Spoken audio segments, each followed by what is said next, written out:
Good afternoon, ladies and gentlemen. My name is Dwayne Bennett and I'm from Chem Safety.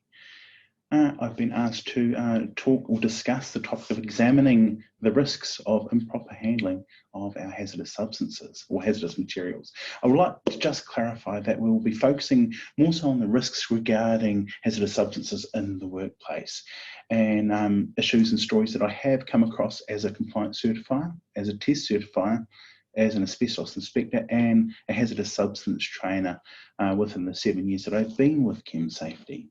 So I guess what we will do first up is we shall share the slideshow. Let's share the screen.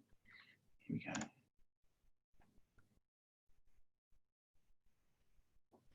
Excellent. So indeed, there it is. Examining the risks of improper handling of hazardous materials. So if we just move along there. So terminology. Let's just have a look there at the meaning of hazardous substances. So the meaning, or they've been described as set out by the EPA, hazardous substances, minimum degree of hazard notice.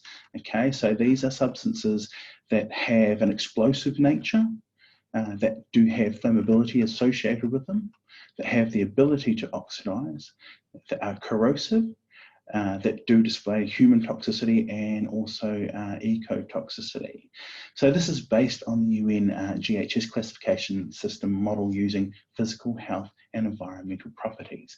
The ability of certain substances, however, to adversely react with air and water is included in the above hazards also. So I think it's included with the flammable solids there.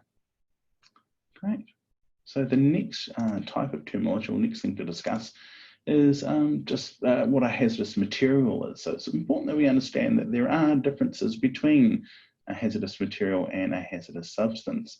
So with hazardous materials, they are an item or an agent, such as agents that can be biological, chemical, radiological, or physical, which have the potential to cause harm to humans, animals, or in the environment, either by themselves or through interactions with other factors. Great. So just keeping with that thread of terminology, let's just assess what risk means. Okay, so what is risk? As it states there on the slide, it is a situation involving exposure to danger. Risks to health and safety arise from exposure to hazards. So as I mentioned previously, I will be focusing on handling of hazardous substances. Okay.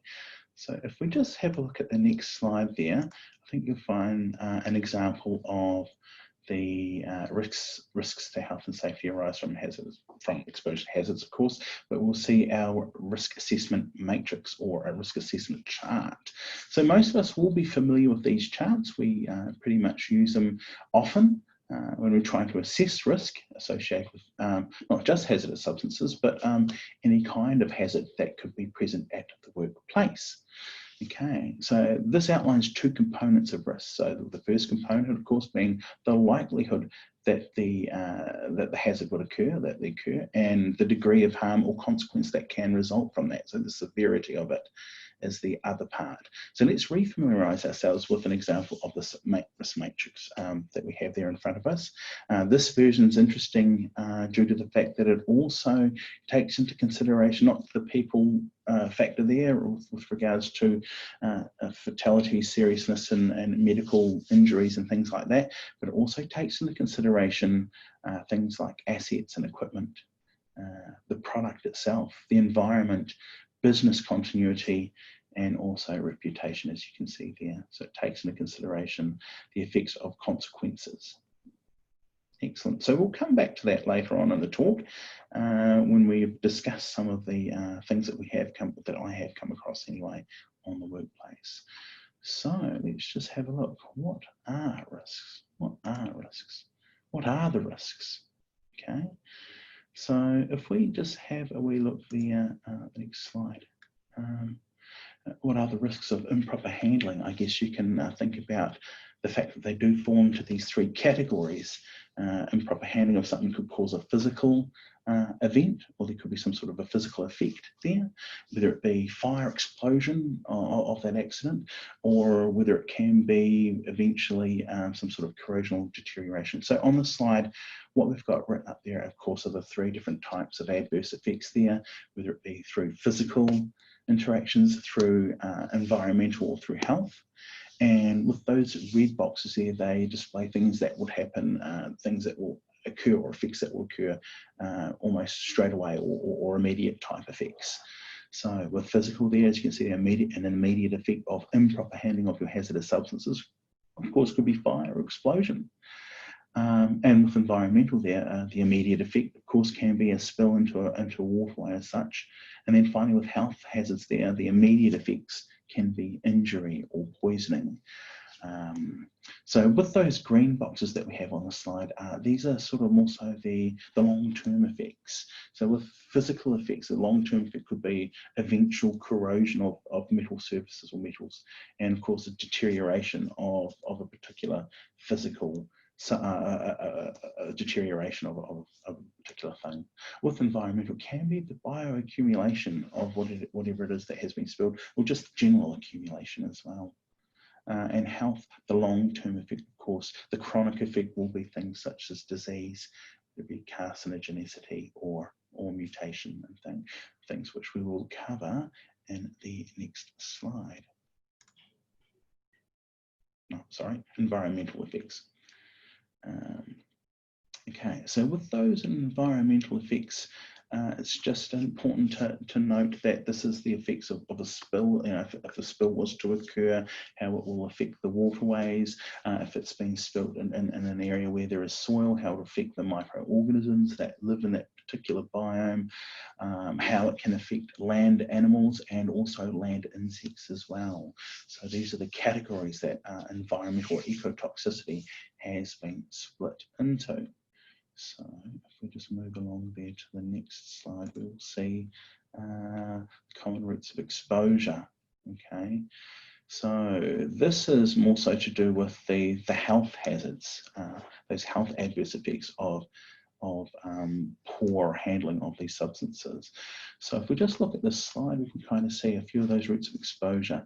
So the classification of human toxicity under the HAZNO EPA notices and the hazardous substances regulations includes not just something that will kill you or that has an immediate effect, but also things that can have effects on the human body that can include relatively minor things such as skin irritation, right through to substances that can affect your DNA. Some of these substances will have both immediate effects such as eye irritation and long-term effects such as development of sensitization reactions, in particular target organs within the body. So there are many routes of exposure that are considered for your toxic substances. So as you can see, these are inhalation effects. So substances or things that can be breathed in via the nose and mouth and get down into the lungs. A significant route of entry for many hazardous substances in gas, vapor, mist, fume or dust form. We all have to breathe, so if it is present, it will be inhaled. Not all dust will travel down to the lungs. Larger particles are filtered out by the respiratory system, defense mechanisms, but the smaller particles are not trapped by these defenses and will travel deep into the lungs. So that's the difference between inhalation or inhalable dust, which have particles of all sizes that can be inhaled through the nose and mouth, and the difference between the respirable dusts. So these are much smaller. So these are smaller particle size, so minute in diameter that they're able to travel into the deep lung tissue there. Okay, so it's inhalation. The next common route of exposure, of course, and this can occur through mishandling or improper handling of your hazardous substances, and that is through ingestion. And so it is taken in through the mouth, and it can be swallowed, and it will be swallowed down to the stomach, I should say, then move through the digestive system. Ingestion usually occurs by cross-contamination, by hands with food, or by mistaken ingestions, in other words, an accidental ingestion there. The other example that we have there on the slide, of course, is through absorption. So, of course, there's absorption through the skin, substances pass through the skin into tissues beneath and onto the bloodstream there. Only some substances, for example, organic solvents, are actually able to permeate the skin in this way. But when they can, but this route of exposure is very significant, since any skin contact can actually allow this type of absorption. The next route of exposure there is through injection through the skin. Substances can pass through the skin barrier either by physical injection or through damaged skin, such as cuts and grazes. This route of exposure is significant for many biological agents, such as hepatitis. Also important to note, we've got, I guess you can see a bit of a picture there of an eye next to the absorption, and you can see there that the above are the four main types of entry, and also there is that absorption through the eye line due to the fact that it does have a richer blood supply, or by aspiration, which includes inhaling of the liquid into the lungs, which we do have an example or a story that involves exposure through that route of exposure of aspiration. Okay, so we also just move on. We might as well discuss that more so with regards to human toxicity or our own exposures, what can happen to us if we're exposed to these substances. So, and this is, of course, as a direct example or a reason or a thing that can happen, or the risk that can be associated with the mismanagement or the improper handling of these substances. So you've got there different types of human toxicity. So firstly, immediate effects, okay? In other words, acute effects. So you do have the acute poisoning that can occur. Okay, so these things are indeed toxic, and it can be toxic through those routes of exposure that we discussed previously. Ingestion, inhalation, absorption.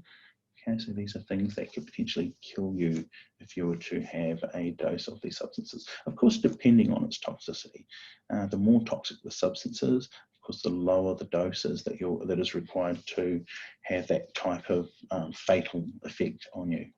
Another type of immediate effect, which is more common, is of course just irritation, skin and eye irritation.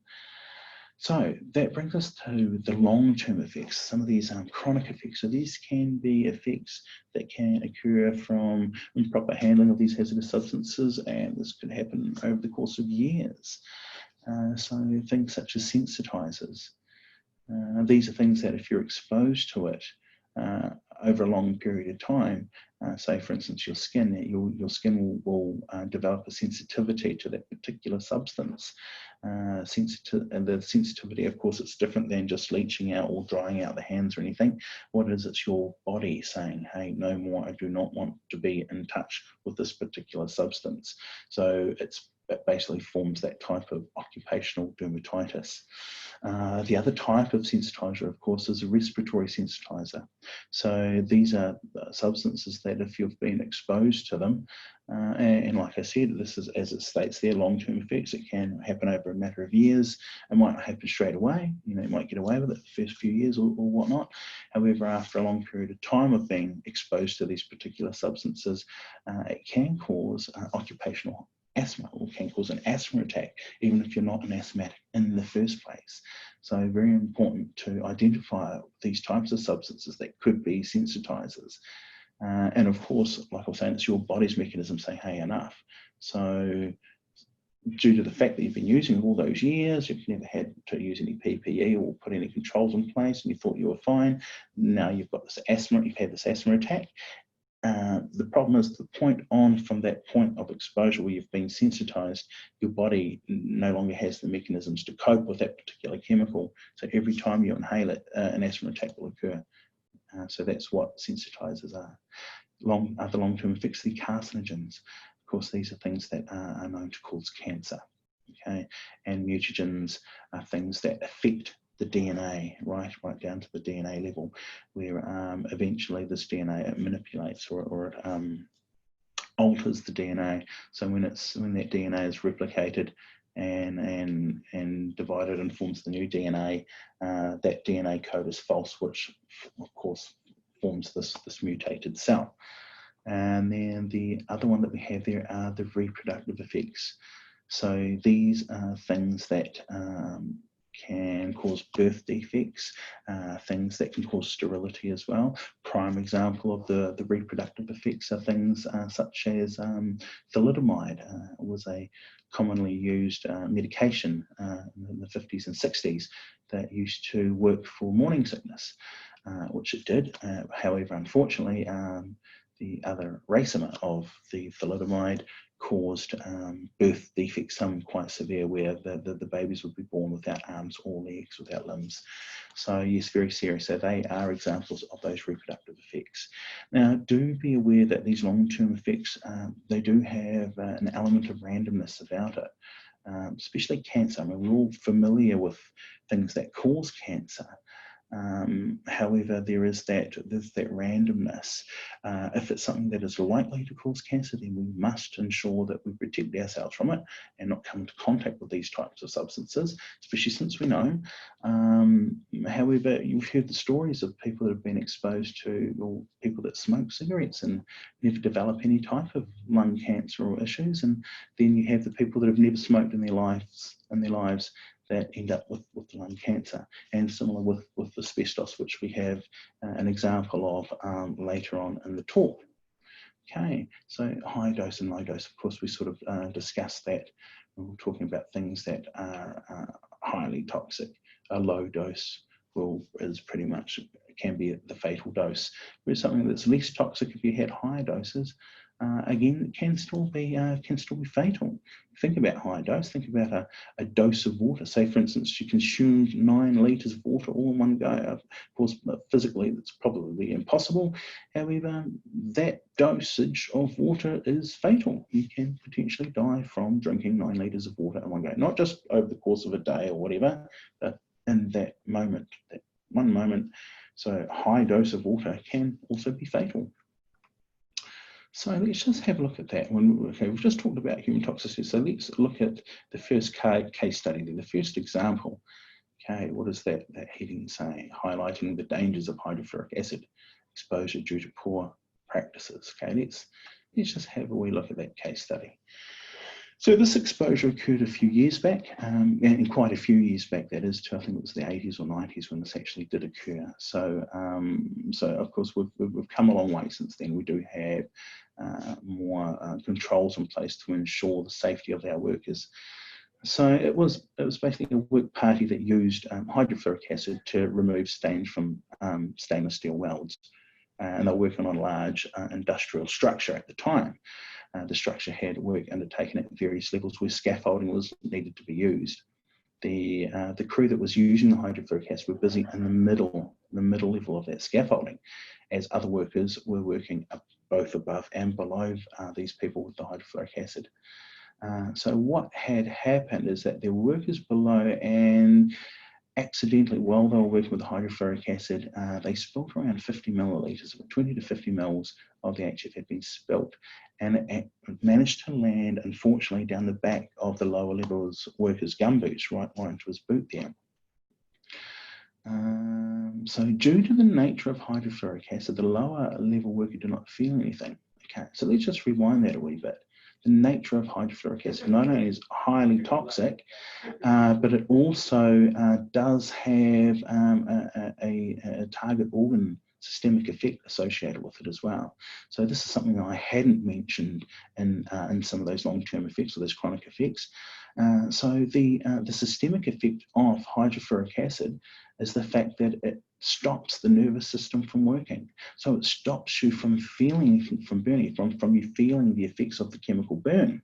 Okay, so as you can imagine, that can be quite problematic, and especially in this situation. So this is what's happened here. He's had it spilt down the back of his gumboot, and he has not noticed because there is no signal telling him pain of an acid burn. Okay. So what happened with this worker? He did become curious as to why his gumboot seemed to be filling with some sort of liquid that, you know, a little bit more than the 20 or 50 mils, obviously, that had been spilt. And what had actually happened is that the hydrofluoric acid was exposed to the foot, and had burnt through this tissue. It's very strong, as it has eaten away at the skin and eaten away at the flesh, causing the bleeding of the foot. So he had an extreme exposure to his foot there. So the liquid that was, of course, in the gumboot was blood and flesh. It was actually quite nasty. So upon discovering this, and once they figured out what was actually going on, the person was rushed to hospital where he had numerous skin grafts, as well as subcutaneous calcium gluconate injections. So the calcium gluconate is the antidote for this particular hydrofluoric acid. Okay, so it's very nasty. So these days, what they do, one of the first things they do with hydrofluoric acid is they mix it with nitric acid. So if there is any kind of exposure, at least you will feel it and you will be able to do something about it. Okay, so other things that we do in New Zealand with regards to this particular substance, in New Zealand, handling of the substance requires certification. At over a certain percentage or a certain concentration of hydrofluoric acid, it's around 7%, you are required to be a certified handler, okay, due to its major health hazards. Training of all staff who use it includes the understanding of the physical health and environmental effects of this particular substance, including toxic effects on exposure as well as symptoms of exposure. Training also includes understanding the controls set out by the regulations regarding the substance and understanding documentation around the safe use, handling and storage of these substances. So this type of training we will mention a little later on in the talk also, just ways of minimizing the risk of these hazardous substances there. So moving right along, we'll just, so that was a prime example of a health effect, adverse health effect. So let's just talk about some of these physical effects of our hazardous substances. So of course we have there explosive substances. So not to be confused with things that are flammable. However, of course, the improper handling of these explosive substances can be quite catastrophic. Of course, there we have our flammable substances as well. It's quite obvious what can happen from the improper handling of these things. Generally, we need to ensure that all ignition sources are eliminated and any incompatible substances are avoided. Okay, so often these substances will have adverse health effects also. So other things to look at there, we have oxidizing substances. So the effects of improper handling of these substances is more so a chemical, as also the chemical nature. And the chemical nature of these oxidizing substances is that they tend to behave like oxygen, especially when involved in a fire.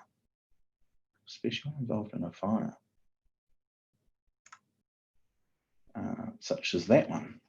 And I'm sure that we're all very familiar with what this picture is detailing there.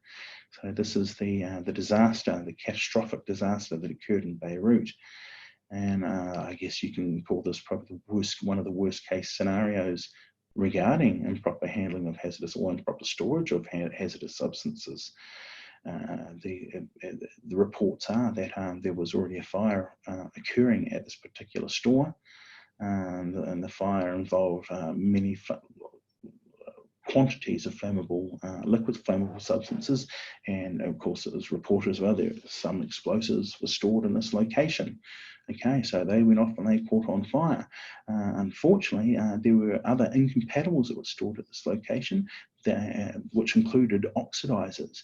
One of the oxidizers is known as ammonium nitrate. And there were tons of this ammonium nitrate stored with these other incompatibles. Okay, so as I mentioned before, it's more so the ability to act like oxygen. So that's what's happened here. This fire is taken off and it's a very nasty fire. However, once it's combined with the oxidizer, the ammonium nitrate, I'm sure we all still have images of what happened there in our heads from the footage that we've seen. Yeah, very, very, very bad, very much the worst case scenario. Worst thing you could think of.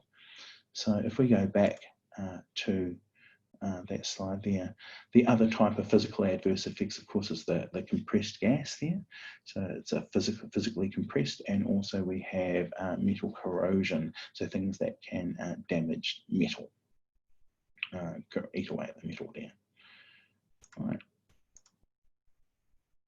So that brings us to to another case study, and this is to do with a chemical spill that occurred in Christchurch chemical spill. 3 firefighters discharged. Okay, so an employee of a company that uses an organic peroxide.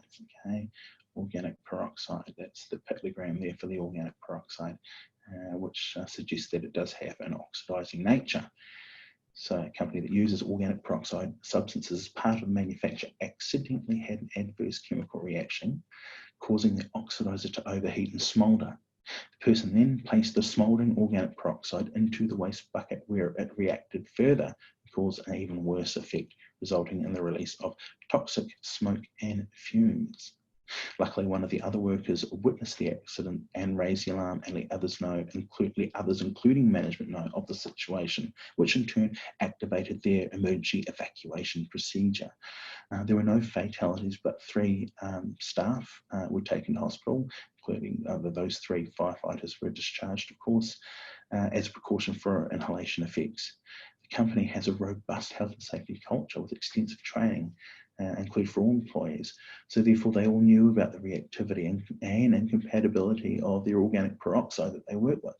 They were very well versed in their emergency procedures. Unfortunately, in this case, it was just a momentary lapse in concentration, and it was just a genuine mistake by the staff member. Okay, so if we look at another case study here, and this is to do with exposures to corrosive substances.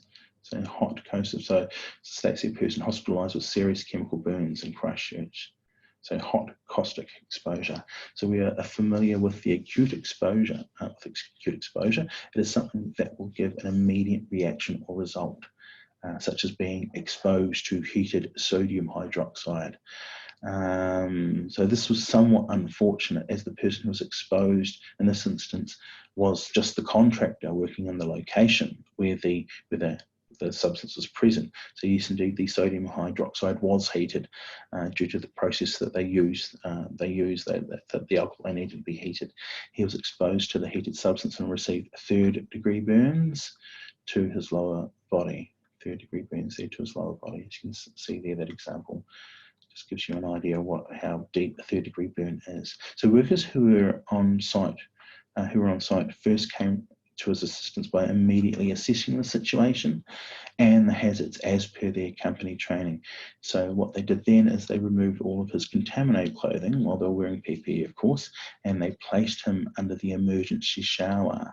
Due to his pain and discomfort, they had to physically hold him under the shower. So after he was rinsed for a few minutes, or for quite a long time, he was then taken by the ambulance to A&E, and of course that's where he stayed in hospital for quite a while, where he had to undergo many skin grafts.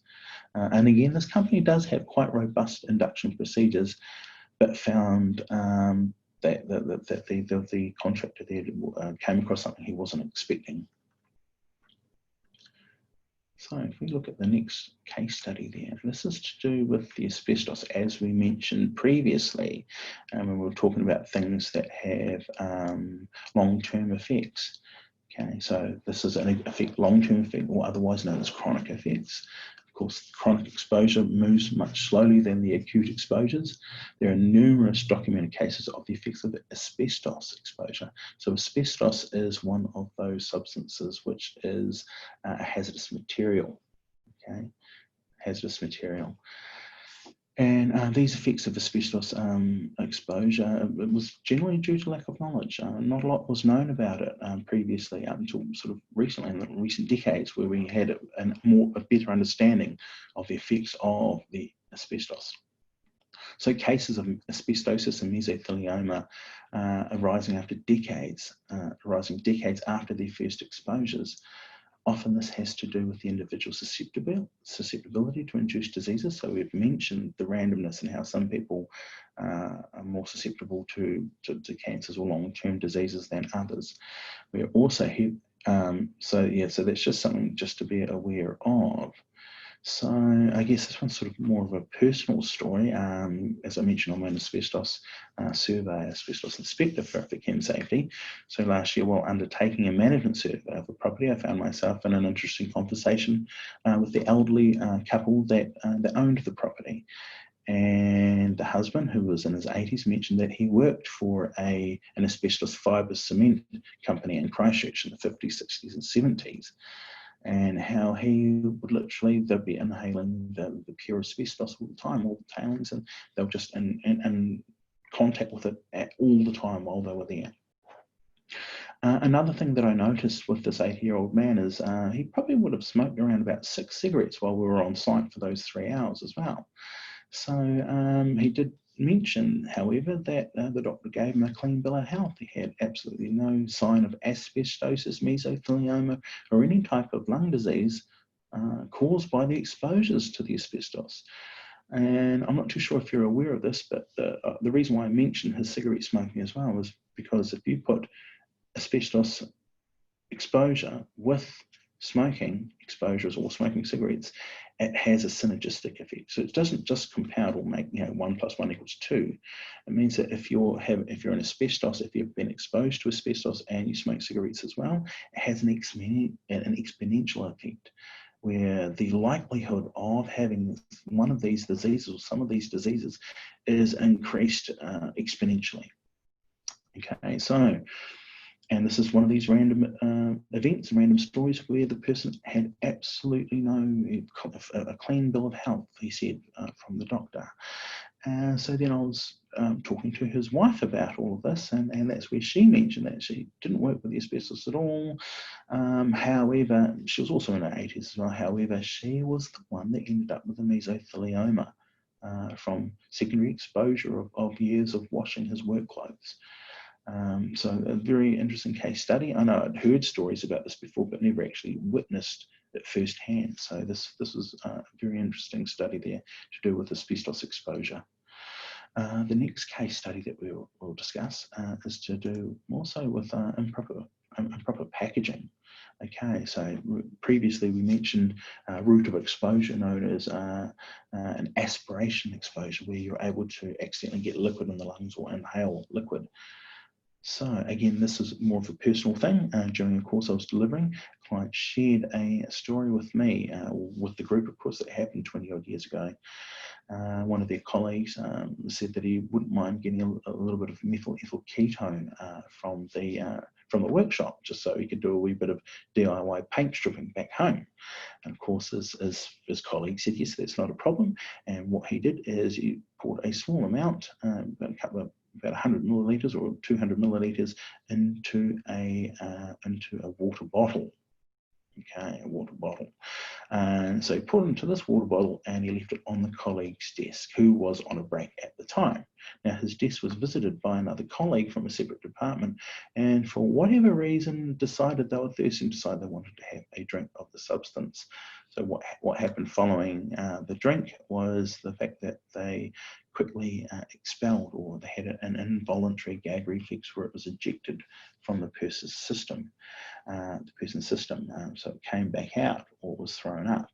Unfortunately, however, exposure, they swallowed it, and when it came back up, it ended up into their lung tissue, so it did have that aspiration effect. So it exposed their lung tissue to the methyl ethyl ketone, and this caused, being absorbed through the lung tissue, it caused multiple organ failure. And this person was hospitalised for months also, with extensive treatment for the inhalation exposure. So in this case, it was a matter of using an improper package to have hazardous substances stored in. Okay, well, there were many things wrong with the story, but that is one thing with regards to improper handling, is ensuring you're not putting them into drink containers, not putting any of these hazardous substances into drink containers. So let's just have a look at how we do indeed minimise this type of risk. How do we minimise the risk? How do we do this? So we do have this thing known as our hierarchy of controls. Okay, so this is a legislative tool for managing risks associated with hazardous substances. We are all familiar with these controls and often we have examined them There are comparatively rare occasions where the option to eliminate the substance is feasible. So in the workplace, elimination is generally not an option. They're using those particular hazardous substances for a reason to be able to carry out their work. So if we look at that, I mean, it is the most effective. So if you're able to eliminate it, that'd be great. We'll look at examples of this hierarchy as we sort of as we go through and just look at it and apply it to the case studies that I've already mentioned. A more common approach, of course, with a hazardous substance is substitution, where we can swap the hazardous substance for something that's less hazardous. So something that's sort of less corrosive or not corrosive at all, something less toxic, less flammable, etc. In some cases, I've noticed examples of substitution where the product was swapped for something, say for instance, less corrosive, only for it to be replaced with something that was oxidizing. Okay, so this raised more concerns over incompatibilities, temperature control, and storage compliances. In this situation, all hazards of that potential substitute were not considered. An isolated system is a very good way of minimizing exposure to these substances as well, using isolation systems where the hazardous substance can be contained as part of pipework within an automated process. And then you have engineering controls, the next one. What you'll find, especially if you were to read Section 8 of your safety data sheets for your hazardous substances, one of the more common examples they use are things like ventilation or local exhaust ventilation as a means of an engineering control. So that's just to ensure that whether there's some sort of guarding or there's some sort of way of taking away any harm from that substance. These systems require close inspections and in some cases certification. Improper management and lack of monitoring of such systems can lead to potentially catastrophic leaks or exposures. So all parts of the system must be compatible with the substances it is used to contain. Okay, information from engineering controls, as I mentioned previously, you'll find in Section 8 of the safety data sheet. So other controls that we have there, if the risk still remains, there are the administrative controls. So this could be just as easy as having some sort of rotational roster to ensure that the workers, how they're being exposed to it, they're not, at least not going to be exposed to it every single hour of every single day. So they're able to rotate the roster so they're sort of sharing that exposure or minimizing that exposure. Also falls under administrative controls are things such as training. Signage, all of these things. So training for all workers, as it's written in the Health and Safety at Work Hazardous Substances regulations and Regulation 4.5, which we'll talk about later also. Also having an understanding or reading when understanding documents such as safety data sheets or even emergency response procedures and of course SOPs, standard operating procedures. These can also be administrative controls. And the least effective control is PPE, personal protective equipment. In this situation, all other possibilities have been exhausted and there are no other practical options to minimise risk. One of the reasons for PPE being the last effective or the least effective means of minimising risk can be attributed to the improper use of the equipment due to lack of training and understanding of the hazardous that they're protecting themselves from. Okay, so it is the last protocol. And of course with PPE there, I mean, you can use PPE with an engineering control or ventilation or in an isolated system as well. It doesn't mean, you know, only PPE by itself or only ventilation in certain situations anyway. So if we just have a wee chat about personal protective equipment, all of our slides, we've got these wee background slides there. The eagle-eyed amongst you may have noticed that the respirator in the background, and that's not a very good example of a respirator, to be honest. This is not a standards compliant one. Make sure you have enough information to know whether or not your selection is good. So if not, seek further expertise. So with this particular slide anyway, as we mentioned, the last step on the control ladder. And with PPE, we need to be asking ourselves certain questions. So what are we actually protecting ourselves from? What is the substance? What is the material? What form does it take? Is it dust? Is it a vapor? Is it a gas? Is it incidental or intended contact? Is the contact going to be long-term or short-term? So these are the questions we need to ask when we're selecting our PPE. And so, of course, which routes of exposure? There's absolutely no point wearing, well, the point that you're not going to get anything in your eyes if you're trying to minimize any kind of exposure to inhaling vapors. There's no point only wearing safety glasses, right? Okay, and also very importantly, does it fit? So yes, a lot of these types of PPE does require fit testing, which we'll look at very shortly. And does it work today? Okay, so it might have been all good yesterday or the day before. You go to put it on now. Oh no, the straps are broken. Okay, so these are things to definitely think about. And so we have a slide here that outlines some of this PPE: glasses, safety shoes, gloves, full face shield, respirators, and whatnot. So certain PPE requires, PPE requires worker training regarding the safe use and storage of the equipment. PPE such as respirators are required to be fit tested for each individual user, and a change schedule is required for those cartridges. Okay, so it's very important. And if we have a look at the next slide here, PPE, we've got our gloves, so we need to be thinking about what we're trying to protect ourselves from with our gloves, and also with our masks, again thinking about what we're protecting ourselves from. So dust masks there are required for concrete cutting or any kind of exposure to dust. However, there's no point, or it's not, I will know there's no point wearing a vapor mask, things that filter out these things, no point wearing the dust mask for VOCs.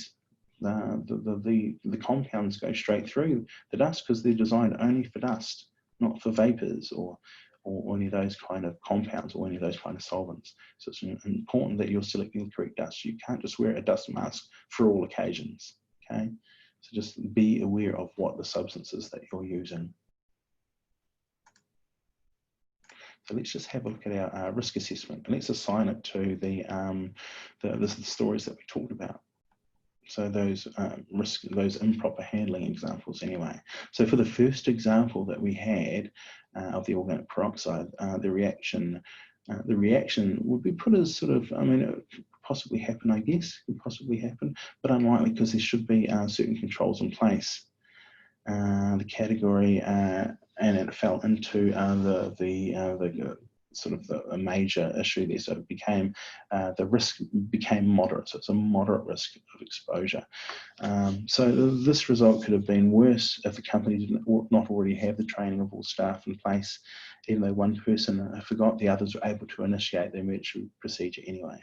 For the training of that person that was at fault, and potentially more robust ventilation systems to ensure that if there is any kind of fuel or smoke, or potentially localized ventilation systems, could potentially drop this risk from moderate to possibly somewhere down here, somewhere in the green, somewhere like low. With the hydrofluoric acid incident of exposure, I guess the exposure was likely to happen, and it does have fatality associated with it. So yeah, very much a critical risk associated with that particular example. If you just remove all the other workers or the other people that had nothing to do with the hydrofluoric acid, you've eliminated that person from being exposed to it.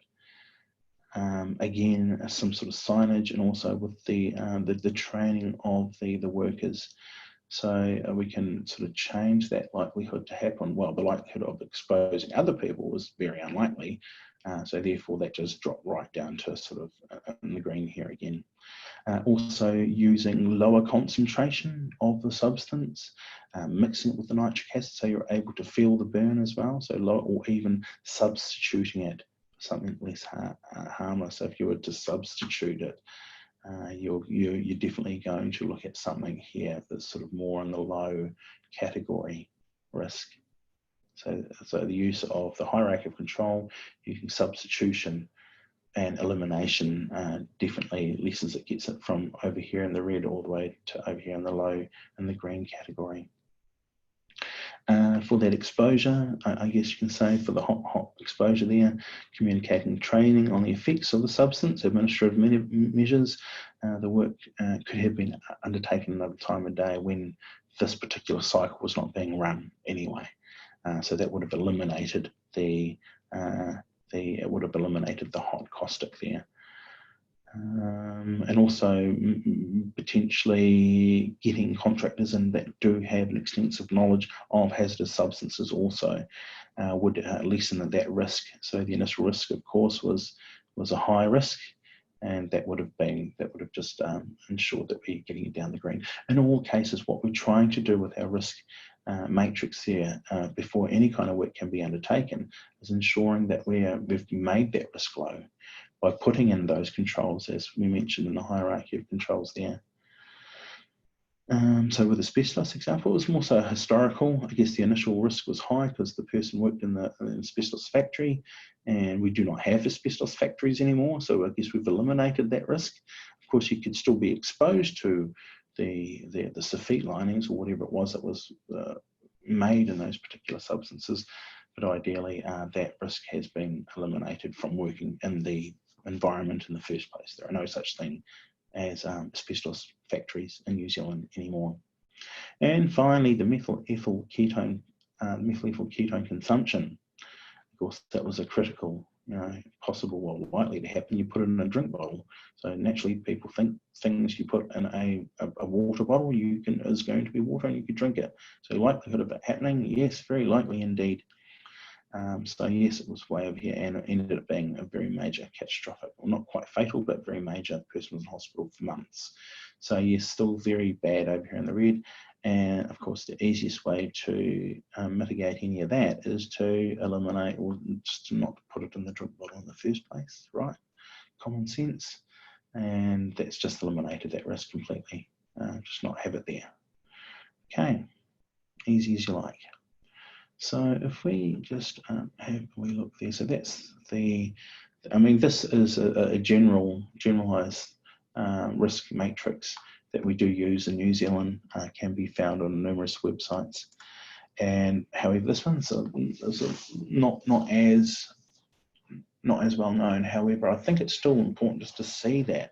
So if we just further see the consequences and what can happen, not just to the person, but to every other aspect of the business. So further analysing the consequences, we can see that, say, for instance, the organic peroxide severity was serious, which not only incurred injuries to people, but damages and costs to the company through being shut down and also through it having to be cleaned out. With the hydrofluoric acid, the result would have been critical and serious impact for the reputation of the workers and the high costs and medical bills and potential lawsuits, of course, if it was in the US. And of course, we have our sodium hydroxide exposure. Would have been short-term reputation, and investigations by mediators there would have could have also incurred some sort of fines there, some sort of financial loss. And with asbestos, that was historical. So you can see there all the damages, costs to the environment as well if there were spills, disruption to business, more than 5 days, that'll impact quite significantly. And then reputation. Reputation's an important one. It's quite difficult to shake a bad reputation if you're in the business that handles or has anything to do with hazardous substances or hazardous materials for that matter. As we mentioned previously, again, training was very important. The fact that all workers need to be trained. These are a part of the regulations. Before this, we didn't really have this robust system in place. We had a thing known as approved handlers for hazardous substances, but that was just for a delegated few, and workplaces, before our new regulations came into place, our new legislation, workplaces did not have to ensure that all the workers were approved handlers. Where in this case, all workers are required to have information, training and instruction of the hazardous substances, okay? So, and when I say all people, it says every person who stores, handles, manufactures, disposes of these hazardous substances, including the waste, needs to have this type of training, this training as per regulation 4.5. So the information provided in the training of these hazardous substances is required to cover any operations in the worker's work area where hazardous substances are present. It also needs to cover the location and availability of known reference material of those hazardous substances, of the hazards, safe handling and storage of hazardous substances found in the workplace, including but not limited to safety data sheets. The workers need to be aware of the physical, chemical and health hazards of those substances that they're working with. And they need to be aware of the general procedures for safe use, handling and manufacture and storage of these substances and disposal as appropriate to the workplace. The safe use of plant and equipment, including PPE. The workers need to be trained in this. They need to know about these things. They need to know about their PPE, how to use it, how to store it, and also the workers' obligations under these regulations. Okay, they need to know their worker obligations. And finally, they need to know the actions to take in an emergency involving those hazardous substances that they work with. So this is not just for approved handlers or select few. All workers are required to have this understanding, have this knowledge. This needs to be documented also. So along with this training, an appropriate period of practical experience under direct supervision is required before a worker is allowed to carry out or supervise any work involving hazardous substances. Okay. These records of training, including the substances covered, will need to be kept by the employer and be available for inspection by either WorkSafe or a compliance certifier as required. So this type of training is also mentioned in the hazardous substance health and safety at work, general risk and workplace management regulations as well. So complying with all parts of legislation will positively impact any form of improper handling of hazardous substances and are written to minimise any kind of risk. Okay, so that's very important. Right.